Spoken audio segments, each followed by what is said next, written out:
طواف کرنے سے پہلے آپ نے تلبیہ کہنا بند کر دینا ہے اور آپ نے باوضو ہونا چاہیے طواف کرنے کے لیے، اور آپ نے حجر اسود سے طواف سٹارٹ کرنا ہے۔ آپ نے استباء کرنا ہے۔ استباء جو ہے مردوں کے لیے ہے، مرد اپنی جو چادر ہے یہ اپنے رائٹ شولڈر سے نکال کے لیفٹ شولڈر کے اوپر ڈال لیں گے، جیسا کہ آپ اس تصویر میں دیکھ رہے ہیں کہ ادھر بھائی نے اپنے رائٹ شولڈر سے نکال کے یہ چادر اپنے لیفٹ شولڈر پہ ڈال لی ہے۔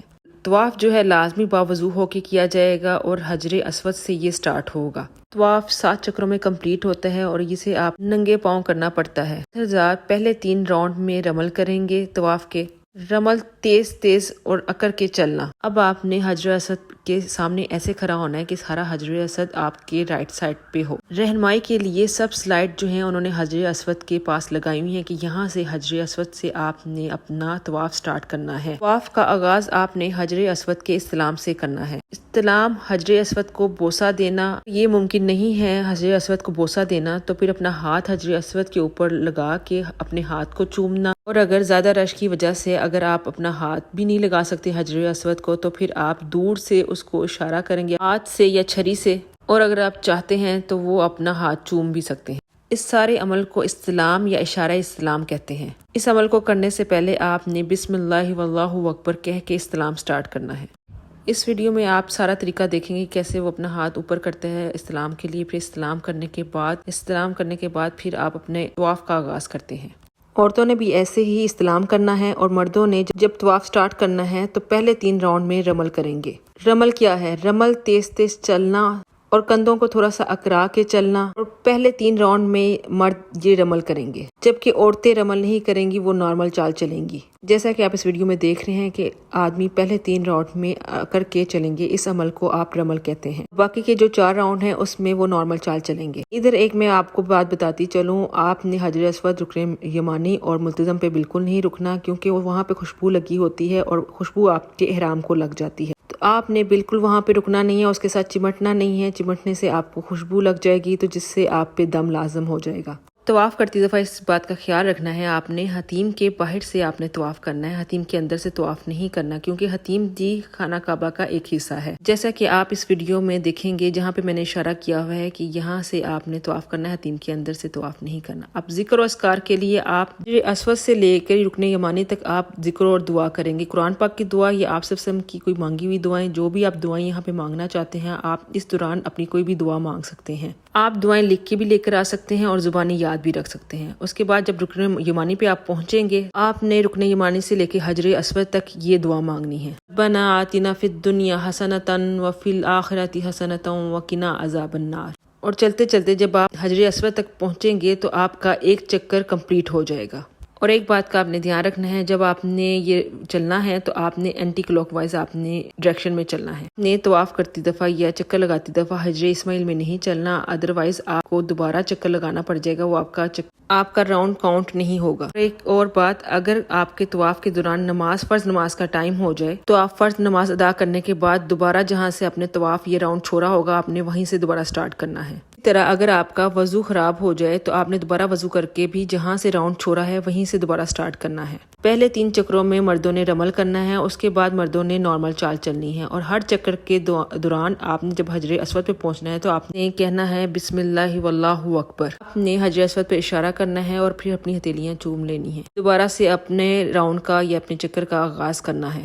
آپ نے 7 چکر پورے کر لینے ہیں، اور مرد ان 7 چکروں میں استباء کریں گے۔ جب آپ کے 7 چکر پورے ہو جائیں گے تو آپ نے پھر اپنا استباء ختم کر کے اپنی چادر دوبارہ اپنے شولڈرز پہ ڈال کے پھر 2 نفل مقام ابراہیم پہ آپ نے پڑھنے ہیں، اور اگر مقام ابراہیم پہ رش ہے اور آپ کو جگہ نہیں مل رہی تو آپ مسجد الحرام میں کہیں بھی آپ 2 رکعت ادا کر سکتے ہیں، کیونکہ بعض لوگ اس چیز کا خیال نہیں رکھتے اور وہ چاہتے ہیں مقام ابراہیم پہ ہی نماز ادا کی جائے یا 2 نفل پڑھے جائیں، اس سے دوسروں کو تکلیف بھی ہوتی ہے اور جو طواف کر رہے ہوتے ہیں ان کو بھی تکلیف ہوتی ہے، تو آپ مسجد الحرام میں کہیں بھی آپ نماز پڑھ لیں۔ نفل ادا کرنے کے بعد آپ ڈھیر ساری دعائیں کریں، جو سی آپ کی دعائیں ہیں جو آپ کو یاد ہیں، اور اس بات کا خیال رکھیں جب آپ 2 نفل پڑھیں تو پہلی رکعت میں سورۃ الکافرون اور دوسری رکعت میں سورۃ اخلاص آپ پڑھیں گے، کیونکہ یہ آپ صلی اللہ علیہ وسلم کی سنت ہے۔ نفل پڑھنے کے بعد پھر آپ زمزم پیئیں گے، زمزم کے انہوں نے کولر ادھر رکھے ہوتے ہیں تو آپ کی جگہ پہ آپ وہاں سے زمزم پی سکتے ہیں، بسم اللہ کر کے زمزم کھڑے ہو کے پیئیں گے، اور پینے کے بعد زمزم اپنے چہرے پہ اور سر پہ بھی آپ ڈال سکتے ہیں۔ زمزم پینے کے بعد آپ یہ دعا کریں گے، اللہم انی اسألک علما نافعا ورزقا واسعا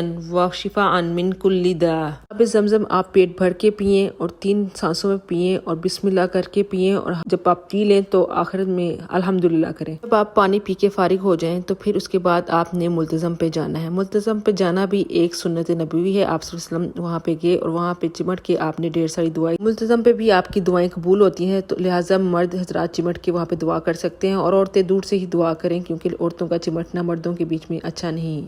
جیسا کہ آپ اس ویڈیو میں دیکھ رہے ہیں کہ جو ہے مرد حضرات میں عورتیں بھی چمٹ رہی ہیں، تو وہ بالکل اچھا نہیں لگ رہا کہ بھئی عورتیں بھی پتہ ہے ایز اے عورت آپ کو دل کرتا ہے کہ آپ ایسی جگہ پہ جائیں جہاں آپ صلی اللہ علیہ وسلم گئے، وہاں پہ آپ صلی اللہ علیہ وسلم نے ہاتھ لگا کے دعائیں مانگی تو آپ کا بھی دل کرتا ہے، لیکن اتنے رش میں مردوں کے بیچ میں گھسنا مناسب نہیں لگتا۔ انتظام کے بعد آپ نے ایک دفعہ، آخری دفعہ آپ نے حجر اسود کو استلام کرنا ہے۔ استلام کرنے کے بعد آپ نے صحیح کرنی ہے صفا مروہ کے درمیان۔ استلام 9ویں دفعہ ہوگا آپ کا حجر اسود کو، اور 8 دفعہ آپ نے استلام کیا تھا طواف کے دوران۔ اور یاد رکھیں صفا مروہ جو ہے حرم سے باہر ہے، حرم کا حصہ نہیں ہے، تو آپ وضو کے بغیر بھی جا سکتے ہیں، لیکن وضو کے اندر جانا افضل ہے۔ صحیح کے کچھ نکات ہیں جو میں آپ سے یہاں ڈسکس کرنا چاہوں گی۔ آپ نے صحیح جو ہے ننگے پیر کرنی ہے اگر پوسیبل ہے، اور صحیح کے جو 7 چکر ہیں صفا سے سٹارٹ ہوگی اور مروہ پہ ختم ہوگی۔ طواف کے بعد یہ صفا مروہ کی صحیح ہوگی اور احرام کی حالت میں ہوگی۔ صفا اور مروہ کے درمیان ہم 7 چکر لگاتے ہیں حضرت ہاجرہ کی یاد میں، کیونکہ انہوں نے 7 چکر لگائے تھے صفا مروہ کے درمیان پانی کی تلاش میں اپنے بیٹے اسماعیل کے لیے۔ سب سے پہلے آپ نے صفا پہاڑی پہ جانا ہے، وہاں پہ جا کے آپ نے دعائیں کرنی ہیں۔ جیسا کہ آپ اس پکچر میں دیکھ رہے ہیں، یہ صفا پہاڑی ہے، یہ مروہ پہاڑی ہے۔ آپ کا اختتام جو ہوگا مروہ پہاڑی پہ ہوگا، اور مرد حضرات ان گرین لائٹ میں بھاگیں گے جبکہ عورتیں آرام سے چلیں گی، وہ بھاگیں گی نہیں۔ اب آپ یہ دیکھ رہے ہیں یہ صفا پہاڑی ہے۔ جب آپ صفا پہاڑی پہ پہنچیں گے تو یہ سنت ہے کہ آپ جو ہے قرآن پاک کی یہ آیت تلاوت کریں گے یا پڑھیں گے، ان الصفا والمروة من شعائر الله ومن حج البيت او اعتمر فلا جناح عليه ان يطوف بهما ومن تطوع خيرا فان الله شاكر عليم۔ اس کو اس لیے پڑھنا ہے کیونکہ یہ سنت رسول ہے۔ آپ صلی اللہ علیہ وسلم پہ درود بھی لازمی بھیجنا، اور جب آپ دعائیں مانگ رہے ہوں گے تو آپ کی جو ڈائریکشن ہے وہ کعبہ کی طرف ہونی چاہیے، اور آپ نے دونوں ہاتھ اٹھا کے دعا کرنی ہے، اور آپ کے دونوں ہاتھ اتنے اونچے نہیں ہونے کہ کان سے اوپر چلے جائیں۔ پھر آپ نے یہ دعا پڑھنی ہے، اللہ اکبر اللہ اکبر اللہ اکبر وللہ الحمد، لا الہ الا اللہ وحدہ لا شریک لہ لہ الملک ولہ الحمد یحیی ویمیت وہو علی کل شیء قدیر، لا الہ الا اللہ وحدہ انجز وعدہ ونصر عبدہ وہزم الاحزاب وحدہ۔ یہ ساری دعائیں مانگنے کے بعد جو آپ اوپر بھی دیکھ رہے ہیں لکھی ہوئی آ رہی ہیں، تو آپ ان کو آرام سکون سے یاد کر سکتے ہیں، پڑھ سکتے ہیں۔ اور یہ ساری دعائیں آپ نے ٹوٹل 3 دفعہ مانگنی ہیں، 3 دفعہ ریپیٹ کرنی ہے۔ اگر آپ کی اپنی کوئی دعائیں ہیں تو آپ وہ بھی یہاں آپ مانگ سکتے ہیں، ادھر بھی دعائیں قبول ہوتی ہیں، تو جتنی آپ دعائیں کریں اتنا کم ہے، تو ڈھیر ساری دعائیں کریں کیونکہ یہ موقع بار بار نہیں آئے گا۔ اور جب آپ کی دعائیں ختم ہو جائیں تو پھر آپ صحیح کا آغاز کریں گے۔ اب آپ نے صفا سے اپنی صحیح سٹارٹ کرنی ہے اور آپ نے مروہ تک جانا ہے۔ راستے میں مرد حضرات گرین لائٹ میں تیز تیز چلیں گے اور عورتیں جو ہیں نارمل چلیں گی۔ جب آپ صفا سے مروہ کے درمیان چکر لگا رہے ہیں یا آپ نے اپنا صحیح سٹارٹ کی ہے، تو اس صحیح کے درمیان آپ جون سی آپ کو دعائیں یاد ہیں وہ مانگ سکتے ہیں، قرآن کی ہوں یا آپ صلی اللہ علیہ وسلم نے کوئی دعائیں مانگی ہوئی ہیں تو آپ وہ بھی یہاں پہ مانگ سکتے ہیں اس راؤنڈ کے درمیان۔ زیادہ سے زیادہ ذکر و اذکار کریں، آپ صلی اللہ علیہ وسلم پہ درود پاک بھیجیں، دعائیں کریں، کیونکہ آپ صلی اللہ علیہ وسلم سے کوئی دعا ثابت نہیں ہے کہ آپ صلی اللہ علیہ وسلم نے یہاں پہ کون سی دعائیں کی ہیں، لیکن آپ کی جون سی مرضی ہے، جون سی آپ کو دعائیں یاد ہیں، جون سی آتے ہیں وہ آپ یہاں پہ دعائیں کریں۔ مرد حضرات اس چیز کا خیال رکھیں، جیسے ہی گرین لائٹ نظر آئیں گی وہاں سے مردوں نے دوڑ لگانی ہے کیونکہ یہ سنت ہے، جبکہ خواتین کو یہ حکم نہیں ہے کہ وہ دوڑیں، وہ آرام سکون سے نارمل چال چلیں گی۔ جب آپ نے مروہ پہاڑی پہ پہنچنا ہے تو آپ نے وہی عمل کرنا ہے جو صفا پہ آپ نے کیا تھا، دعائیں مانگنی ہے، جو جیسے دعائیں آپ کو بتائی تھی ویسی دعائیں آپ نے مروہ پہاڑی پہ بھی کرنی ہے۔ آپ نے کعبہ کی طرف رخ کر کے دونوں ہاتھوں کو اٹھا کے وہی دعائیں دوبارہ مانگنی ہے جو آپ نے صفا پہاڑی پہ مانگی تھی، اور ہر دفعہ یہ سٹیپ آپ نے کرنا ہے۔ صفا پہ پہنچنا ہے تو آپ نے دعائیں مانگنی ہے، پھر دوبارہ مروہ پہ پہنچنا ہے تو پھر آپ نے دعائیں کرنی ہے۔ آپ نے یہ عمل 7 دفعہ ریپیٹ کرنا ہے۔ 7 دفعہ یہ عمل کرنے کے بعد آپ کی صحیح کمپلیٹ ہو جاتی ہے۔ اس بات کا دھیان رکھیں آپ کی صحیح جو ہے مروہ پہاڑی پہ کمپلیٹ ہونی چاہیے، مطلب آپ کا جو چکر ہے مروہ پہاڑی پہ اختتام ہونا چاہیے۔ اس کے بعد جو آخری سٹیپ ہے وہ ہے حلق اور تقصیر۔ مرد حضرات جو ہیں وہ حلق کروانے کے لیے کسی نائی یا باربر کی شاپ پہ جا کے حلق اور تقصیر کروائیں گے، جبکہ عورتیں کینچی کے ذریعے اپنا 1 انچ تک بال جو ہیں وہ کاٹیں گے۔ حلق کیا ہے؟ پورے سر کا شیو کروانے کو حلق کہتے ہیں اور بالوں کو ٹرم کروانے کو تقصیر کہتے ہیں۔ مردوں کے لیے افضل یہی ہے کہ وہ بالوں کا حلق کروائیں۔ حلق جو ہے سنت بھی ہے اور اس سے ثواب بھی زیادہ ہے، اور حلق جو ہے بالوں کی یعنی سر کی شیو کروانا۔ اور آپ جب حرم سے باہر نکلیں گے تو آپ کو بہت سے جو باربر مل جائیں گے آپ کو حرم کے باہر جو شیو کر رہے ہوں گے، لیکن کوشش کرنا کہ جو آتھرائز باربر ہے یا حجام ہے اسی سے آپ شیو کروائیں، کیونکہ وہ ہر دفعہ اس طرح نیا یوز کرتے ہیں فور شیونگ کے لیے۔ بچوں کی چاہے آپ ٹنڈ کروا دیں یا ان کے بال کاٹ دیں، یہ آپ کی اپنی مرضی ہے اگر بچے ساتھ عمرہ کر رہے ہیں۔ عورتیں جو ہیں 1 انچ تک بال اپنے کاٹیں گی۔ بال کاٹنے سے اور حلق اور تقصیر کروانے سے آپ کا عمرہ کمپلیٹ ہو جاتا ہے، آپ عمرے کی پابندیوں سے یا احرام کی پابندیوں سے نکل آتے ہیں۔ عمرہ ادا کرنے کے بعد اللہ کا شکر ادا کریں کہ اللہ تعالیٰ نے آپ کو عمرے کی توفیق۔ مجھے بھی اپنی دعاؤں میں یاد رکھنا ہے جب آپ عمرے پہ جائیں۔ جزاک اللہ۔